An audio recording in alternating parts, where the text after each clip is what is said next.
Michigan. She is the mother of 3 dynamic young people, a SMC full circle doula, and a community activist dedicated to dismantling racism and systems of oppression. Recently, she has spent much of her waking hours speaking and participating at Black Lives Matter events across town. Destiny is also the lead organizer of the kid-centered March for Black Lives. I love it! Give it up for Destiny!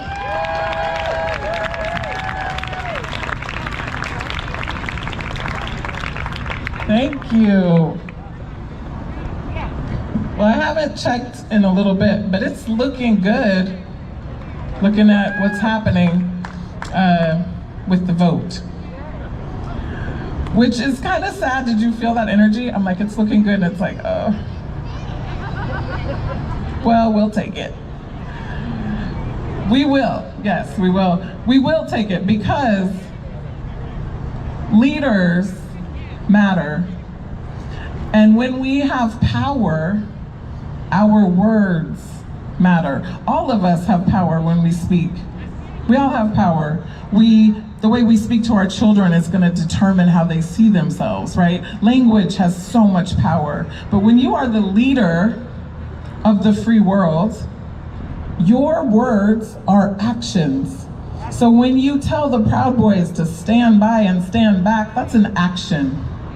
When you incite racism, when you incite violence with your words, it's an action. 45 is responsible for every hate crime that has been committed in his name. For every hate crime that he stirred up a young person to go out and commit, like shooting 2 protesters. Okay, so when we're a leader, our words have power. So I am really hoping that Joe Biden and Kamala Harris take the stage so we can start hearing progress again. We can start hearing what inclusion sounds like. I don't want my LGBTQ brothers and sisters worrying and feeling threatened. I don't want my Mexican brothers and sisters worrying and feeling threatened and having their family members ripped from their arms. And I want those 500 babies, children, to be reunited with their mothers and their fathers. And I understand that 45 didn't do this all on his own. I understand that this country was founded on oppression, on cruelty, on racism, on misogyny. I understand that. But I'm gonna blame him anyway. I'm gonna blame him anyway. Because I've never seen a president do what he just did. Putting babies in cages, tearing them from the arms of their mothers. The cruelty and fathers is unforgivable. So if he's saying that he's not going to leave, take a look around, because guess what? We aren't the only ones in the street. We aren't the only ones saying, you're gonna count every vote, and you're gonna get out. Because from what it looks like to me, that's not your house anymore. And frankly, and I've said this before, the White House needs a new name. It's time for a name change. And until we all have a chance to sit down and decide what that is, America's house, that's America's house, and Donald Trump does not belong in it. White supremacists do not belong in it. This country may have been founded for you, because I know you're out there listening right now. It may have been founded for you. I may be the descendant, I am the descendant of people that were trafficked. My ancestors are victims of human trafficking. And I understand that they were ripped from their homes, from their families, thrown together speaking different languages, having different traditions. They were lost, and they had no way to get home. And many of us, Black people,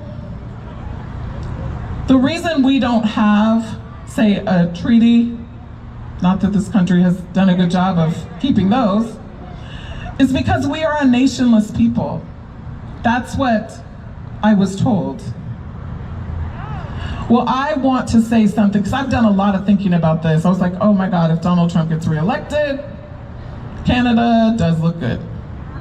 I did, I thought that many times. But the thing is, this is my home.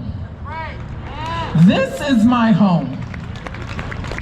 I am here to stay. Black people are here to stay. Indigenous people are here to stay. This is our home. And what I want from my white brothers and sisters, what I want you to do with your democracy, what I want you to do with your vote, is continue to put people in power that are Black, that are Indigenous. We don't have to look back to go forward. There are people right here, right now, that understand how we can all live together in community, how we can take care of each other, how everyone can express themselves, be themselves, have the opportunity to live their best life. There are systems for that already. We don't have to reinvent any wheels.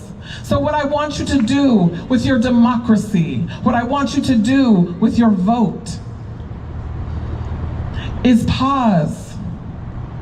If you have any pause at all about voting for a Black representative, an Indigenous representative, I want you to ask yourself why. And it doesn't have to take years and years and years and years. I'm so tired of waiting. There are really good books to read, but Black people, we don't have time anymore to wait for books to be read before Black people stop being killed, or books to be read before Indigenous people stop being killed. Like, it is really time. All you have to do, I do this for myself in many different ways, just flip the switch. Just say, what's causing me to pause? Look in front of you at the human being in front of you and bring up the love. Bring up the love and understand that Black liberation is tied to your liberation. That no one is free until we are all free.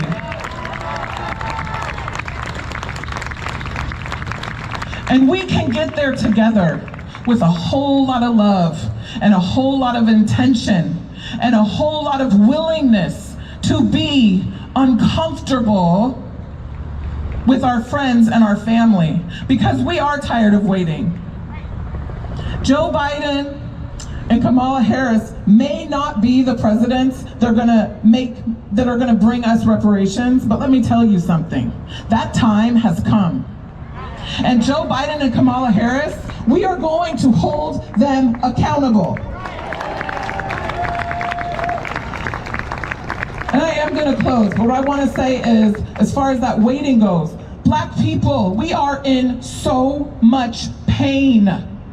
And pain can sometimes be immediately relieved. You know, when you're really, really sick, or maybe you got stung by a bee and you just put a little ointment on it, the pain goes away. The minute that your fever breaks, you feel better. And Black people, we deserve that. We deserve reparations now. We deserve for the police to be defunded and that money to be put into our community. My houseless neighbors, I am isolating race here, they deserve homes. There's enough money for everybody to have a home.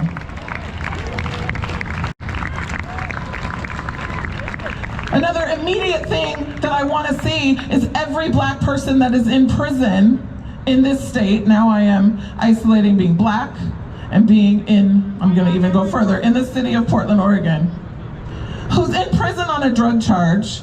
Get them out, give them the treatment they need, and give them back to their families. Restore these families. People are in pain. And there are things we can do right now to ease that suffering. And I want to say this, being here with all of you right now, marching to protect democracy, marching to make sure every vote is counted, it matters to me personally. It's healing to me personally, because I know you're going to stand up, not just for democracy. I know you're going to stand up for Black lives. Whose lives matter? Whose lives matter? Whose lives matter? Let's use our vote and end the system of oppression in this country that demands that the only way we profit and survive is off the exploitation of others. Let's be the country Lady Liberty says we are. I love you. Give it up for Destiny! That was amazing!